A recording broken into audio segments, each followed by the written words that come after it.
Pues bien, compañeros, vamos a terminar ya felizmente lo que queda o lo que resta de nuestro tiempo, de nuestras clases, en nuestra preparación y nuestra capacitación, por así llamarla, de lo que va a ser tu futuro, tu profesión, que es licenciado en Derecho.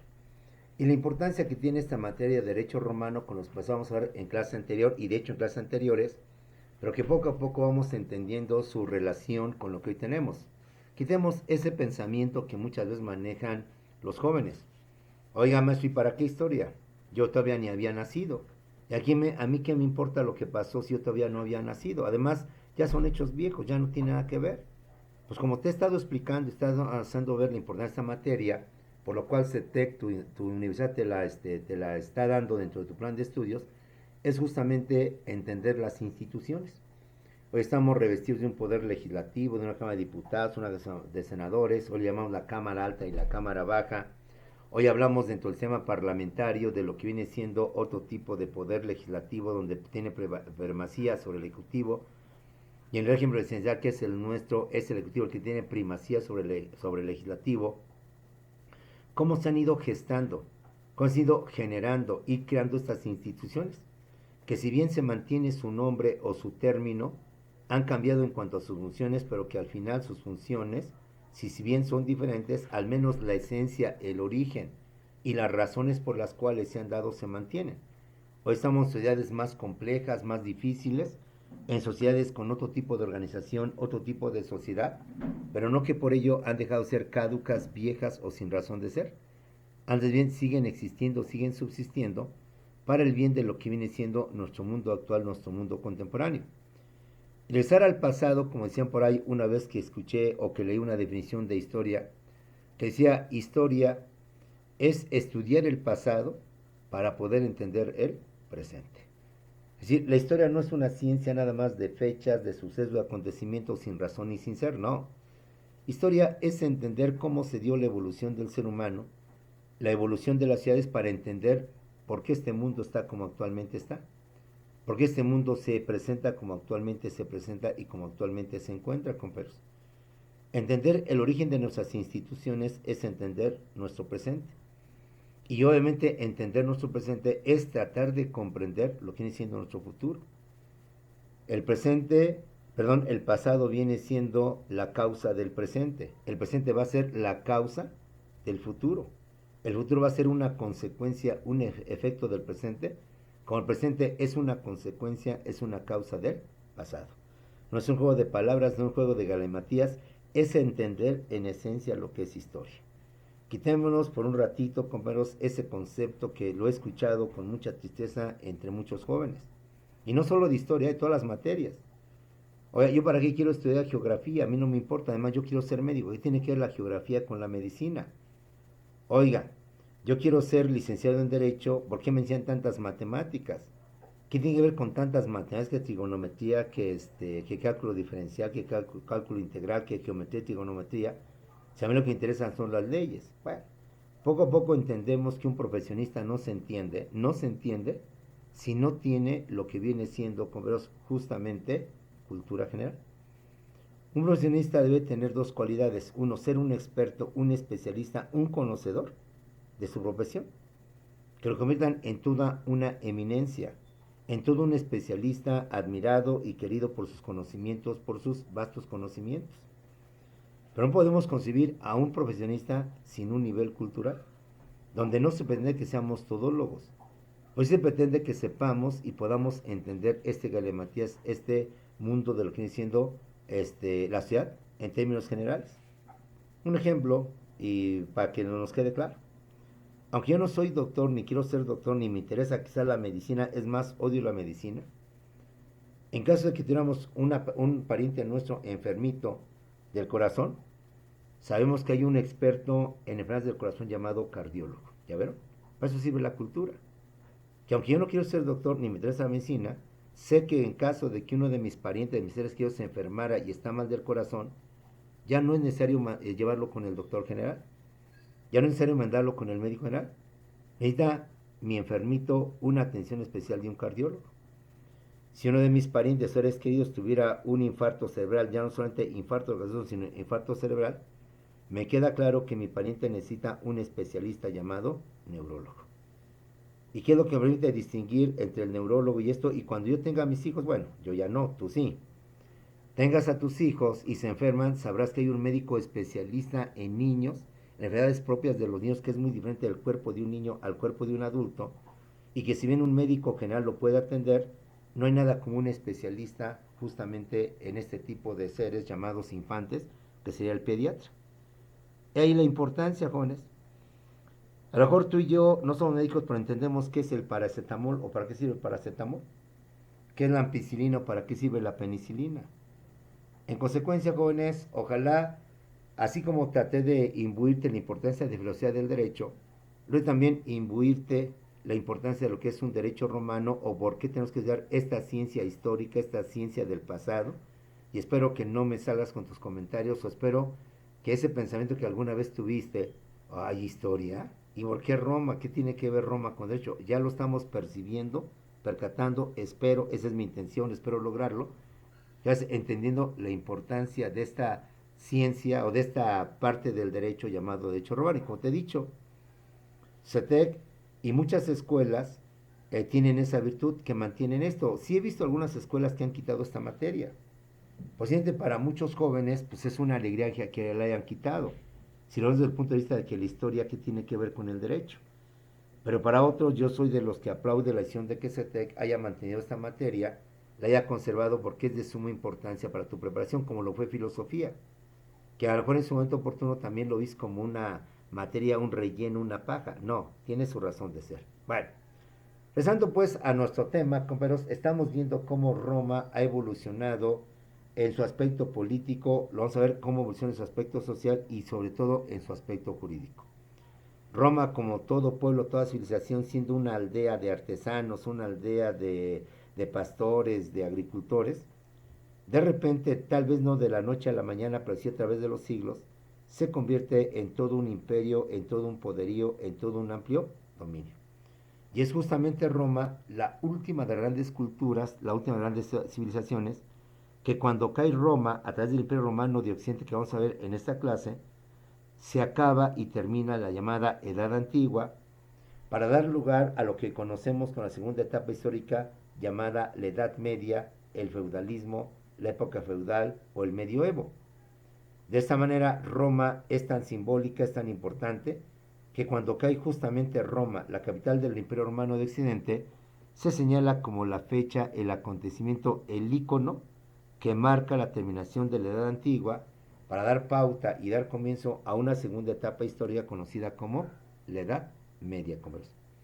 Hemos visto también cómo Roma en su organización política evoluciona de una aldea rústica, si tú quieres, de artesanos, de agricultores, de pastores, se convierte en toda ciudad poderosa que llega a ampliar sus dominios y llega a dominar gran parte de la llamada península itálica o llamada bota itálica. De esta manera nace la famosa monarquía gobernada por un rey, siendo Rómulo, como lo hemos visto, el primer gran rey, fundador de Roma y por tanto el primer rey de Roma, que duró 38 años, pues la monarquía es vitalicia y tiene un poder absoluto. Con el tiempo, Roma adopta la forma de república, que es una forma de gobierno que nos lega, que nos manda y que actualmente se mantiene. Te decía yo que en nuestra constitución se establece que México es una república representativa, democrática y federal. Es decir, ya tenemos el término república y muchas veces para referirnos a nuestro país, no nada más hablamos de los Estados Unidos mexicanos o de México, sino hablamos muchas de la República Mexicana. Independientemente el término que usamos desde el punto de vista geográfico, la república también tiene un sesgo o un sentido político. Y es justamente esto lo que estamos analizando. La república, con todos sus errores y sus fallas, vimos cómo se organizaba una gran cantidad de elementos, de factores, de instituciones, de personajes que integraban lo que era la república. Ahí aparece el senador o los senadores, aparecen los magistrados, no en el término como hoy manejamos el magistrado. Hoy la palabra magistrado entendemos a los jueces que conforman los tribunales colegiados de circuito y los tribunales unitarios de circuito. La palabra magistrado, si bien le heredamos de Roma, hoy su significado es completamente diferente al que Roma le dio. Porque el magistrado en los tiempos de Roma era el que administraba el reino, el que administraba a Roma. Pero ahora magistrado viene siendo el juez que conforman los tribunales colegiados y los tribunales unitarios de circuito del Poder Judicial de la Federación. Los jueces que integran la Suprema Corte, que es el órgano máximo o supremo del Poder Judicial, se llaman ministros. Y los jueces que forman los tribunales colegiados y unitarios de circuito, que son los que están abajo de la Suprema Corte, lo integran los magistrados. Y el último nivel de autoridad judicial a nivel federal son los jueces, los juzgados de distrito. Y ya estos sí se les queda el nombre de jueces, los jueces de distrito. Pero ya en los de arriba, en los tribunales, se llama los magistrados. Y en los de más arriba, los de hasta Ribotota, los constituyen el órgano supremo del Poder Judicial de la Federación, lo constituyen los ministros. Y hoy la palabra magistrado no se utiliza en su sentido original o sentido clásico de Roma, como el que administra al reino, administra a la ciudad, sino como el juez titular de los tribunales colegiados centrales del circuito. Vimos al dictador, vimos también a lo que viene siendo el cónsul, términos y conceptos que se han mantenido, aunque han cambiado en su significado por razones obvias al actualizarse a los tiempos modernos, a los tiempos contemporáneos. Y vamos a ver ahora cómo después del segundo triunvirato y con el triunfo de César Augusto, se establece ahora y se da pauta de la República a lo que viene siendo el famoso Imperio Romano y con ello la creación del poderosísimo Imperio Romano. De esta manera, el Imperio Romano se establece cuando Octavio se hizo nombrar emperador, imperator, por el Senado y toma el nombre de Octavio César Augusto. En memoria de su padre, él se llamaba Octavio y por razón de su padre se pone César y se otorga el título de Augusto, que significa sagrado. Es decir, un simbolismo que representa la máxima figura que es el emperador, el imperator. Ve ahí un italiano puro que es imperator. En italiano se dice imperator, perdón si no sé pronunciar bien, lo leo como se escribe. Nosotros no decimos imperator, decimos emperador, esa similitud. De esta manera, Octavio se hizo nombrar emperador, imperator por el Senado, y adopta o toma el nombre de Octavio César Augusto. Octavio es su nombre, y César en memoria de su padre, Julio César, y Augusto, que significa sagrado. Desapareciendo con ello la república y estableciéndose a partir de su reinado o de su gobernatura lo que viene siendo el imperio romano. Octavio César Augusto te crea la famosa paz octaviana. El emperador Octavio César Augusto continuó y terminó la obra de Julio César, su padre, dando paz, tranquilidad, grandeza y gloria a Roma, siendo una de las etapas más esplendorosas del imperio romano. Fue justamente el emperador Octavio César quien le dio y consolidó y fortaleció y magnificó al imperio romano, en donde Roma obtiene su máximo esplendor, su máximo desarrollo, por la grandeza, por lo que viene siendo la gloria en la cual Roma revistió su mayor esplendor, donde Roma empieza a tener lo que significa toda una cultura en todo su poderío, en toda su glorificación y en todo su esplendor. Como es obvio, después de César Augusto, o de Octavio César, mejor dicho, Augusto, vinieron una gran serie de emperadores al establecerse o imponerse lo que viene siendo el imperio como tercera forma y última forma de gobierno de Roma. Los emperadores que sucedieron a Octavio César Augusto fueron de todos los tipos, de todos los tamaños, colores y sabores, como decían las abuelas, como en botica, de todos los sabores y de todos los colores. Hubo emperadores buenos, hubo emperadores sabios, hubo emperadores organizadores y emperadores justos, como lo fueron Trajano, Adriano y Marco Aurelio, que realmente fueron justos, lucharon por un imperio poderoso, pero basado justamente en la igualdad, en la justicia, y no solamente en el poderío, en el escarnio o en el vilipendio hacia aquellos que habían sido conquistados. Roma, como todo, tuvo de todo. Tuvo buenos emperadores, tuvo justos emperadores, tuvo sabios emperadores, tuvo grandes organizadores del imperio que había crecido enormemente. Recordemos que Roma conquistó todo el centro y el sur de Europa, que Roma conquistó todo el norte de África, que Roma conquistó todo el este de Asia, es decir, conquistó todos los alrededores de lo que hoy conocemos como el Mediterráneo, que es, como vimos en clase anterior, le llamaban el Mar Nostrum, es decir, el mar nuestro, el que nos pertenece, el que es nuestro. Y es que tú sabes que el mar Mediterráneo circunda justamente con todo el norte de Europa, perdón, con todo el sur de Europa, el norte de África y el este de Asia. Tuvieron, por tanto, este tipo de emperadores en toda su capacidad, sabios, buenos, organizadores y justos. Pero también, y como en todo reino y en toda forma de gobierno que dura años, tuvieron también emperadores injustos, déspotas, incluso no solo déspotas dictatoriales, autoritarios, compañeros, sino inclusive dementes, como lo fue Nerón y el famoso incendio de Roma, quien le echó la culpa a los cristianos de haber incendiado Roma, cuando se sabe que él fue el que en un ataque de demencia fue el que ordenó el incendio de Roma para echarle la culpa a los cristianos.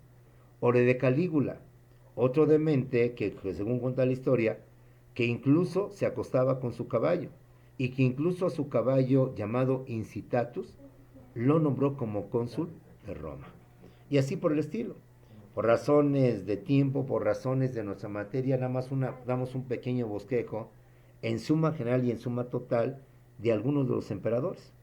Que aquí hay mucha tela de donde cortar, mucha anécdota histórica de qué aumentar y de qué decir sobre cada uno de ellos.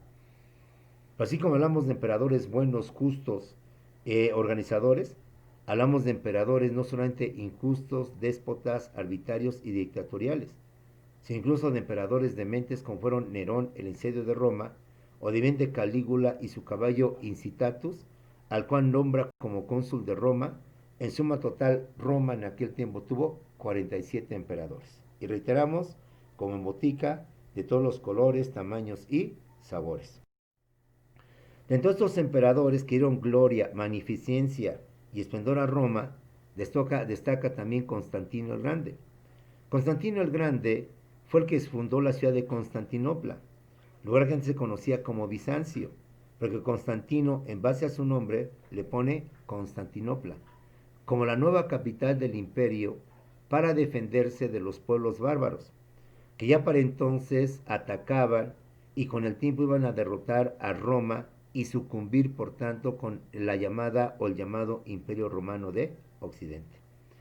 Visualizando lo que le deparaba a Roma, visualizando lo que representaba para Roma la invasión de los pueblos bárbaros del norte de Europa hacia lo que era Roma, entonces Constantino el Grande, con toda una visión o toda una visión política, decide implantar en la llamada ciudad de Bizancio, a la cual él rebautiza con el nombre de Constantinopla en base a su nombre de Constantino, como la nueva capital del imperio para defenderse de los pueblos bárbaros, compañeros.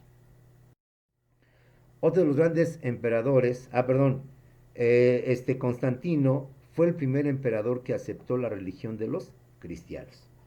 Recordemos que en un principio los cristianos eran perseguidos, eran inclusive vinculados a la muerte, a su asesinato, porque considerar que el cristianismo conspiraba en contra de los principios de Roma. Considerar que el cristianismo, y de hecho históricamente se considera que el cristianismo es una de las causas de la caída del Imperio Romano. Si bien no fue la causa fundamental, sí influyó para que Roma tuviera que caer, dado precisamente el mensaje que presentaba de Jesucristo, el mensaje que presentaban sus ideas. De esta manera, aunque originalmente el cristianismo fue perseguido, incluso sus seguidores o sus fieles fueron asesinados, Constantino fue el primer emperador que aceptó con el tiempo la religión de los cristianos. Incluso realizó el concilio de Nicea, primer concilio ecuménico cristiano. Concilio significa congreso ecuménico universal. Por tanto, este emperador fue el que llevó a cabo el primer congreso universal cristiano. Cuando el cristianismo ya no era perseguido, cuando el cristianismo ya era aceptado, incluso hay libros que sostienen que en esta época el cristianismo ya era religión oficial de Roma. El cristianismo había sustituido a los dioses de Roma, a Zeus y todos los demás dioses que habían representado lo que viene siendo su evolución y su desarrollo. Tan es así que repetimos que Constantino no solo reconoce al cristianismo como la religión de Roma, sino que además celebra el primer Congreso Universal Cristiano.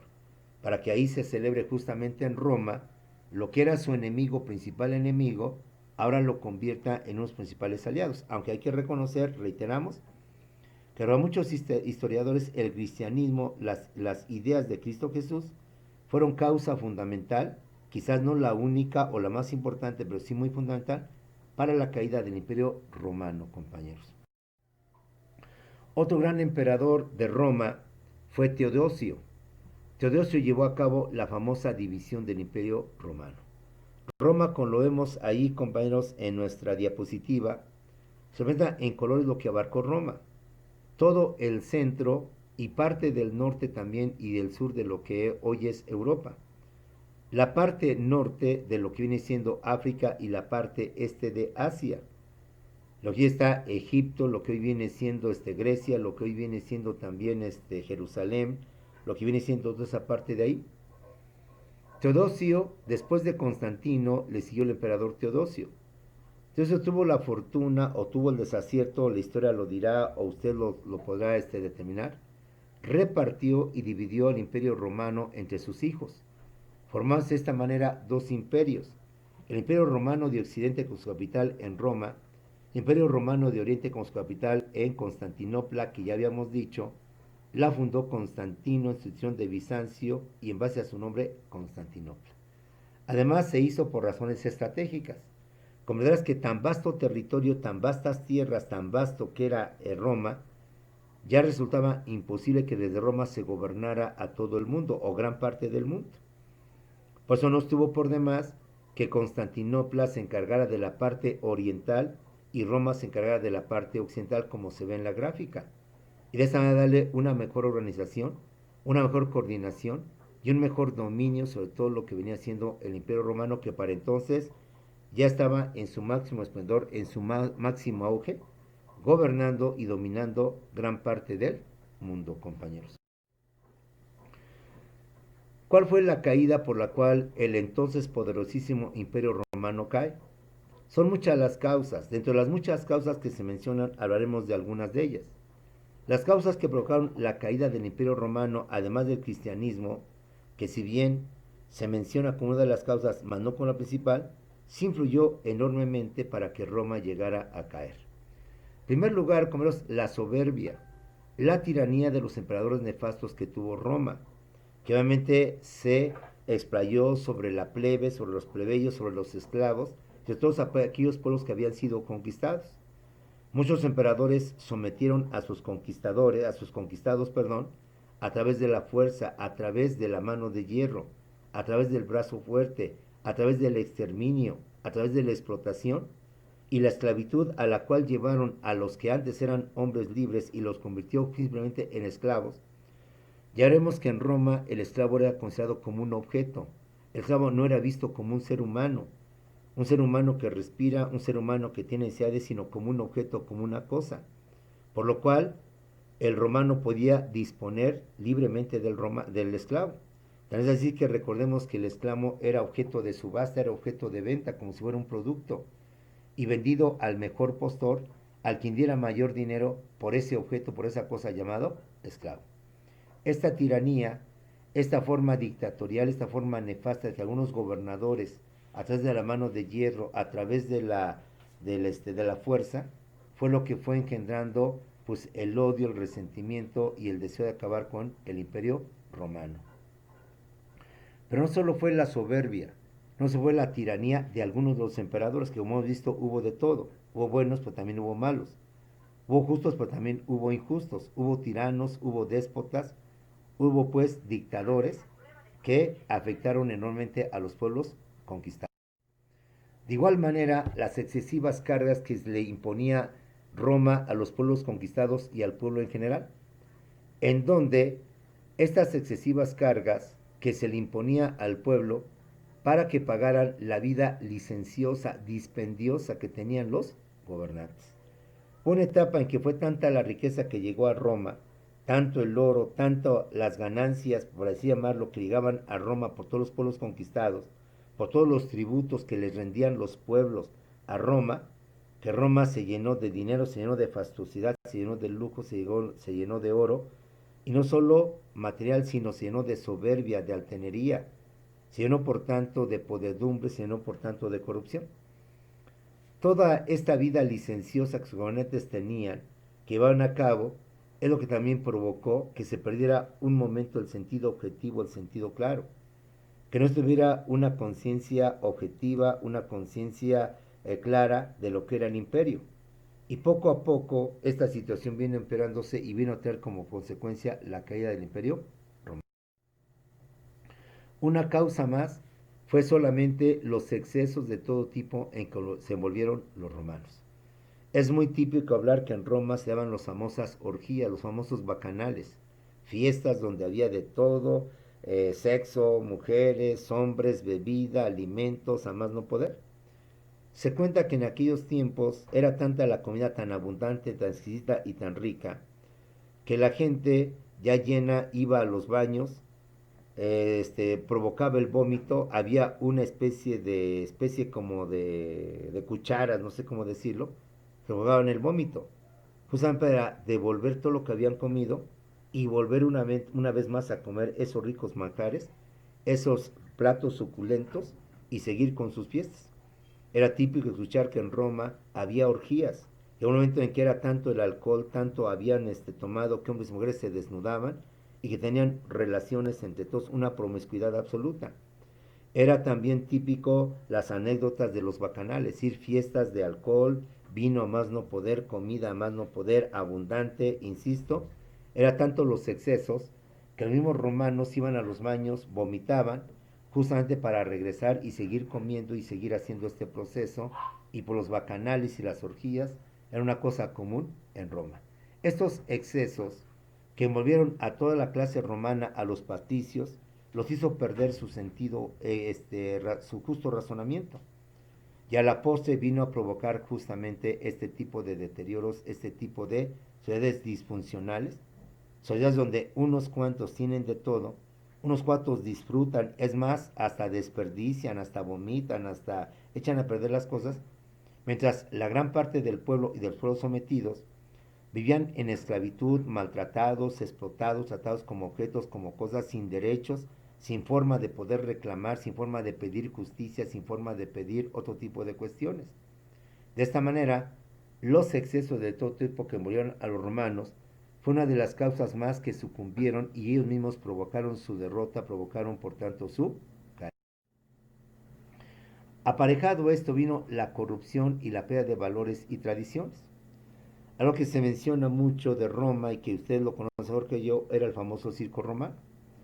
Circo romano sirvió una especie como de desestrés, un lugar en donde la gente iba más que nada por ver sangre, por ver muerte, por ver cómo los tigres o animales atacaban a los esclavos y cómo los comían delante de ellos, los devoraban. Cómo la gente en un acto de sangre, de diversión, de lujuria, de no sé cómo llamarle, se despojaban, se sentían atraídos y les gustaba. Y el siglo romano cada vez ponía pruebas peores, cada vez pruebas más sanguinarias, pruebas más dantescas, en donde se atacaban o se mataban entre los gladiadores. Recuerda que el gladiador no era más que un combate a morir. O bien te mataban o matabas. No había de otra alternativa, o sea, ahí no había de dos. O salías tú vivo matando a aquellos que te habían puesto como tus enemigos, o ellos te mataban para que pudieran salir vivos. Y esto gustaba a la gente, esto llamaba a la gente. Son típicas todas las películas de Roma en donde se ve un pueblo sediento, un pueblo gritando, un pueblo inclusive pidiendo la muerte de la persona, solicitando la muerte de la persona, victoriando al emperador cuando bajaba su pulgar, que significaba muerte, o bien subía su pulgar significando perdón. Y cómo la gente, pues imbuida por ese mar de sangre, de, no sé, de barbarie, de barbarismo, de cosas extremas, la gente no sentía compasión, la gente no sentía remordimiento, no sentía cosas por decirlo, sino al contrario. Entre más se exacerbaba, entre más muerte había, entre más sangre había, gente guillotinada, gente cercenada, gente asesinada directamente en vivo y a todo color, por fieras, por animales o por ellos mismos, etcétera, la gente enardecía, la gente gritaba, la gente se enloquecía. Esta pérdida de valores, esta pérdida de corrupciones, esta pérdida de tradiciones, fue lo que a la postre vino a caer y a sucumbir con el Imperio Romano. Llegó a límites más allá de los cuales cayó en excesos, cayó en lujurias, cayó en soberbia, cayó en vanidad, cayó en corrupción, cayó en tantas cosas que la envilecieron, que la perdieron. Y que todo esto, aunado a las injusticias, a la explotación de los pueblos que eran en su mayoría, empezaron a despertar ese anhelo, ese deseo de acabar pues con estos malos gobiernos, estas formas de explotación, estas formas de soberbia, de vanidad, de lujuria, etcétera. La primera caída o la primera derrota fue la del Imperio Romano de Occidente. El primero en sucumbir, el primero en caer fue propiamente o fue directamente el Imperio Romano de Occidente, quien sufrió la invasión de los pueblos del norte de Europa, los godos, los visigodos, los ostrogodos, compañeros, a los cuales se llamaron los pueblos bárbaros, pero no en el sentido como o el significado que hoy le damos, sino que bárbaros en aquel tiempo significaba extranjeros. Y estos extranjeros venidos del norte de Europa llegaron, ocuparon, arrasaron y saquearon a Roma en el año 476 después de Cristo, con lo que termina la historia de Roma y la historia de la cultura grecolatina. Roma se había dividido ante el dominio amplio y poderoso que tenía en Europa, en Asia y en África. La primera parte o el primer imperio que sucumbe es el Imperio Romano de Occidente. Fue el Imperio Romano de Occidente quien sucumbe ante la invasión de los pueblos del norte de Europa, que se dejan venir sobre el centro y el sur de Europa, a los cuales los romanos llamaron bárbaros, no en el sentido de salvajes, no en el sentido como hoy se le conoce o conoce el término bárbaro, sino bárbaros en el sentido que significaba extranjero, es decir, gente extraña, gente ajena a lo que era el Imperio Romano, quienes al invadir de forma multitudinaria a Roma, no solo la ocuparon, la arrasaron y la saquearon en sus riquezas, en su poder, etcétera, en el año 476 después de Cristo. Y al ser derrotada y ocupada Roma, se termina la historia de esta cultura y se termina la historia de la cultura grecolatina. Pero aunque Roma sucumbió, compañeros, sobra subsistió, sobra de Roma permaneció. Aunque Roma fue extinguida, fue vilipendiada, fue humillada, fue saqueada por los pueblos bárbaros, su cultura, su obra, su ciencia, su arte subsistió y tan subsistió que nosotros tanto en historia como en otras materias, incluyendo derecho romano, lo seguimos estudiando, lo seguimos analizando. Roma consiguió dar unidad al mundo. Roma, con su imperio dentro de lo malo, lo bueno, logró consolidar y unir al mundo. Logró propagar la cultura grecolatina, subsistiendo su literatura, subsistiendo su arte, sus ciudades y todo lo que implicó el imperio romano. Y quizás lo mejor, así como Roma conquistó militarmente a Grecia, Grecia culturalmente conquistó a Roma, los pueblos bárbaros que militarmente conquistaron a Roma y que arrasaron con Roma, con el tiempo los bárbaros aprendieron mucho de la cultura romana y de hecho se hicieron sedentarios, dejaron de ser nómadas, incluso hasta se hicieron cristianos. Y formaron lo que hoy viene siendo Francia, lo que viene siendo Alemania, lo que hoy viene siendo España, a través de estos pueblos llamados los godos, los visigodos, los astrogodos y demás culturas que con el tiempo van a formar lo que hoy conocemos como Francia, lo que hoy conocemos como Alemania, lo que hoy conocemos como España y así por el estilo. Roma murió, Roma sucumbió, pero aunque Roma físicamente y militarmente desapareció, culturalmente, espiritualmente, a través de su arte, de su cultura, de su ciencia, de todo lo que estamos analizando, sus instituciones públicas, sus instituciones políticas, su Senado, sus cónsules, sus famosos dictadores y demás conceptos, no solo subsistieron, se mantienen quizás con otra connotación, pero sus raíces las tenemos justamente en Roma, compañeros. El segundo en caer, el segundo en ser derrotado, solamente fue el Imperio Romano de Oriente. El Imperio Romano de Oriente, como comprenderás, compañeros, fue el segundo en caer. Aunque este pudo resistir y no llegó a ser destruido por los bárbaros, subsistió durante toda la Edad Media. Fíjate bien, la Edad Media, que es una etapa histórica, la segunda etapa histórica de lo que viene siendo nuestro, nuestra historia, abarcó del siglo V al siglo XV, es decir, de los años 400 a los años 1400 después de Cristo.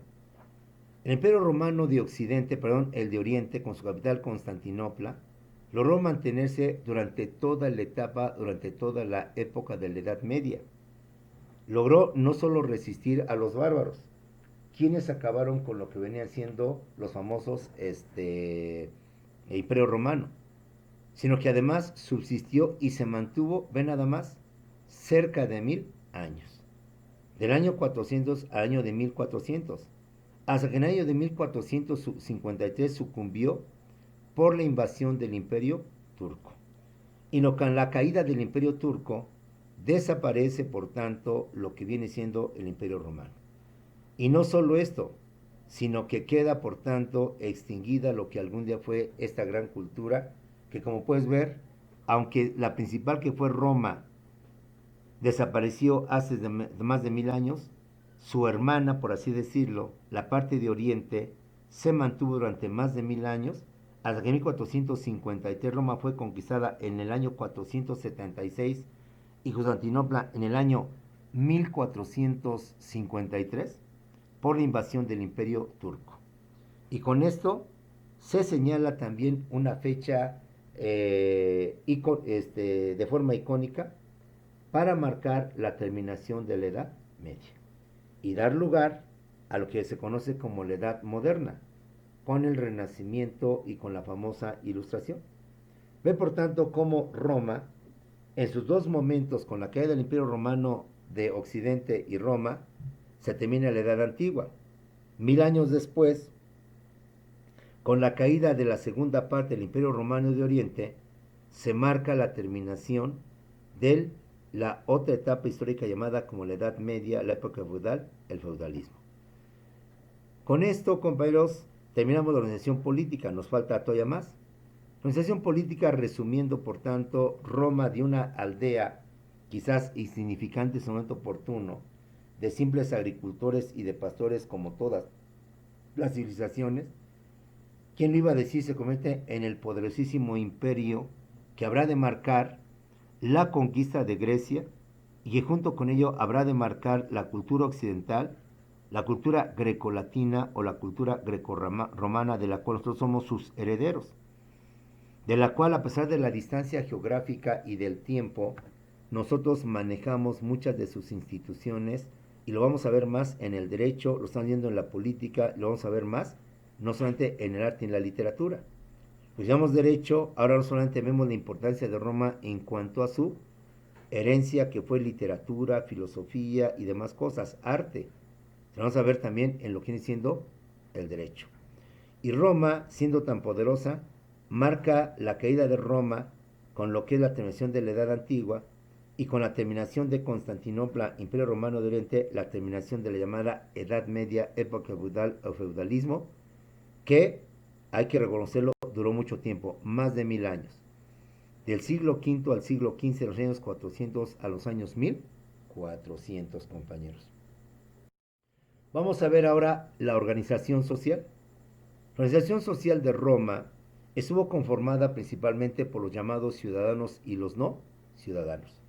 Pues tenían derechos, tenían ciertos privilegios, aunque dentro de ellos había quienes tenían derechos más y quienes tenían derechos menos. Pero en esencia, o las principales clases sociales eran los patricios, que eran los nobles, y los plebeyos, que venían siendo el pueblo.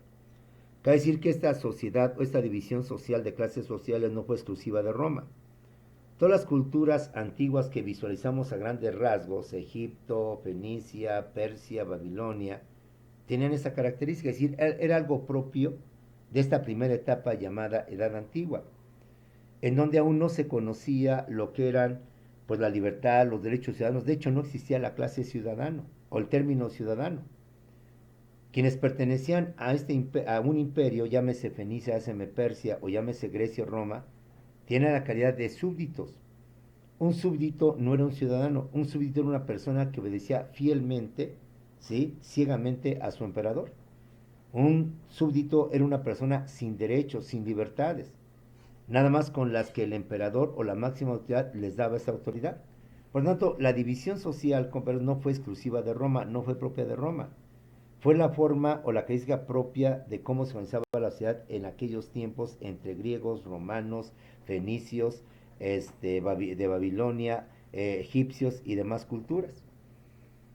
Roma, como toda cultura antigua, tuvo una división social, una clase social, una plena desigualdad, sociedad inequitativa, injusta, donde unos cuantos tenían todo, todos los privilegios, todos los derechos, gobernaban, mandaban, y todos los demás no tenían absolutamente nada. Todos los demás simplemente carecían de todo ello. De esta manera, la organización social de Roma, como en toda aquella época y en todas aquellas culturas, se distingue por su desigualdad social, por su división social, por sus clases sociales, en donde unos cuantos tienen todos y los demás no tienen nada. De esta manera hablamos de dos clases sociales principales: la de los patricios, que eran los nobles, y la de los plebeyos, que venían siendo el pueblo, quienes junto con lo que venían siendo los demás conformaban la serie de los ciudadanos. Y en cambio, junto con ellos, en un menor rango, existían los libertos y los esclavos. Tanto los libertos como los esclavos, principalmente los esclavos, ellos eran considerados como no ciudadanos. Eran personas que no tenían derechos salvo libertos, ciertos privilegios, que eran esclavos que habían obtenido, inclusive que habían comprado su libertad, o que han adquirido su libertad, pero que no por ello tenían la calidad de ciudadanos. Tenían ciertas prerrogativas, ciertos derechos, ciertos beneficios, pero no tenían a plenitud sus libertades y sus derechos, porque de plano no tenía nada, y que por tanto provocó una desigualdad estratosférica, fue la de los esclavos. Los esclavos, reitero, y lo vamos a ahondar, eran no personas, no podemos llamarle personas, porque para Roma un esclavo no era una persona, era un objeto, era una cosa, en donde el amo podía disponer, inclusive los podía matar, y eso no era un asesinato, no era un delito. Donde incluso el esclavo como cosa, como objeto, lo podían vender, lo podían ofertar, y a cambio de él podían obtener un dinero, porque el esclavo, insisto, para Roma era un ser que no tenía la calidad de ser humano, era simplemente un objeto, una cosa, y por tanto el esclavo se encontraba en el peldaño más bajo de lo que era la organización social de Roma, sin derechos, sin libertades, sin ningún privilegio, simplemente era un objeto, una cosa, sujeto de explotación, sujeto de matarlo, sin ningún problema, sin ningún delito que perseguir, y sobre todo con la situación de poderlo comprar, de poderlo vender y de tratarlo como lo que era eso, un objeto, una cosa. De esta manera, como verás, estamos entrando de lleno a lo que viene siendo la organización social de Roma. Cómo Roma estaba constituida, ya lo vimos en el aspecto político, y todas las instituciones, autoridades o conceptos que Roma nos legó con motivo de su organización, de ser una aldea a pasar a ser una monarquía, convertirse en una república y terminar en todo un imperio. Y cómo estructuralmente se organizaron estas formas, toda la gran cantidad de autoridades, de elementos o factores que los constituyeron, que reitero, aunque se han mantenido en sus términos, han cambiado en cuanto a su definición, en cuanto a su función, pero que en esencia es ahí donde surge estos términos cónsul, estos términos de dictador, estos términos demás, para mantenerse en épocas actuales. ¿Por qué? Toda nuestra cultura, toda nuestra ciencia está basada justamente en la cultura grecolatina, en la cultura grecorromana. Y ahora estamos entrando de lleno a la organización social de Roma, que como hemos dicho, no era propia de Roma, era propia de todas las culturas que existieron en la llamada Edad Antigua. Una sociedad dividida en clases sociales, una sociedad dividida en privilegiados y no privilegiados, en ciudadanos y en no ciudadanos, que se empieza a moldar, a conceptualizar este concepto, porque no lo existía. El término que existía era el de los súbditos, el de los que tenían que obedecer ciegamente a su señor, a su amo, a su emperador, a su rey, y que carecían de derecho, que no tenían derechos, el súbdito no tenía derechos. Con la civilización de Roma se empieza a gestar el concepto ciudadano, se empieza a formalizar el concepto de personas que, aunque forman parte de la sociedad, tienen derechos, tienen privilegios y tienen libertades, y que la autoridad tiene que respetar, conservar y mantener esos derechos, esos privilegios, esas libertades. Roma, no siendo la excepción, se divide en clases sociales. Dos son las principales: los patricios, que son los nobles que tienen todo, tienen el poder, administran el gobierno, ocupan los altos cargos públicos, políticos, inclusive eclesiásticos; y los plebeyos, que es el pueblo, que solo están para obedecer, que aunque gozan de ciertos derechos y de ciertas libertades, no pueden ocupar los altos cargos públicos, no pueden ser dueños y propietarios de grandes riquezas como son los patricios, dueños de ganado, dueños de riquezas, dueños de propiedades. El pueblo o los plebeyos no pueden llegar a ese altísimo nivel, sino tener ciertas concesiones o ciertas características, los llamados ciudadanos. Pero más abajo están los diversos antiguos esclavos que obtienen su libertad, que incluso hasta la compran y consideran por tanto, pero que aún así no llegan al carácter de ciudadanos, y aunque tienen ciertas canonjías o ciertos derechos, no tienen de forma absoluta. Y hasta la parte final, los esclavos. Sea pues, compañeros, esta la pauta, esta sea pues la antesala para empezar a ver lo que es la organización social, y después entrar de lleno a lo que es la organización jurídica de Roma, como la madre del derecho, la que nos heredó sus instituciones, que a la fecha las mantenemos, con algunos cambios, pero que ahí tienen su origen y su razón de ser, y que por eso muchos abogados, como te dije de la primera clase, en sus demandas, contrademandas, contestaciones, alegatos, llegan a manejar términos jurídicos, frases jurídicas, términos latinos, enunciados latinos, para darle formalidad, darle elegancia a sus escritos. Y la tarea que te voy a dejar, creo que ya te la había dejado, es seguir ampliando sobre estos términos jurídicos, estas frases latinas que los abogados siguen utilizando. Ya te decía yo en una primera clase, cuando empezamos, el nullum crimen sine lege, es decir, no hay delito si no hay ley. El jus soldi, el jus sanguinis. Vas a tratar de ampliar de lo mucho poco, si es que te dejé esta tarea, o si no, empezamos a que tú busques términos, palabras o frases latinas que siguen existiendo y que manejan los abogados actualmente entre sus demandas. Tú mismo las puedes visualizar por lo que representan, por lo que significan. Entonces me mencionas la frase latina y su significado. Ejemplo: nullum crimen sine lege, no hay delito sin ley. Jus sanguinis, el derecho de la sangre, ¿sí? El jus gentium, ya vamos a ver el jus gentium, el derecho de la gente. Nosotros lo vimos cuando vimos las falacias en filosofía, ¿te acuerdas? El famoso ad populum, el ad baculum, el famoso ad ignorantium. Ignorantium, ignorancia; populum, pueblo, ¿sí? Baculum, fuerza, amenaza. Bueno, nos vemos en unos cuantos segundos, compañeros, en lo que viene siendo nuestro Zoom. Te pido de favor que te conectes, que te contactes, porque va a ser fundamental para tu evaluación continua y para tu asistencia. En caso de que tuvieras algún problema, sí te pido que con tiempo me avises que para tal fecha, para tal día no vas a poder estar en Zoom, pero sí te pido que va a ser importante tu presencia en Zoom para efectos de asistencia y efectos de lo que viene siendo tu evaluación continua. Nos vemos en segundos en lo que viene siendo Zoom.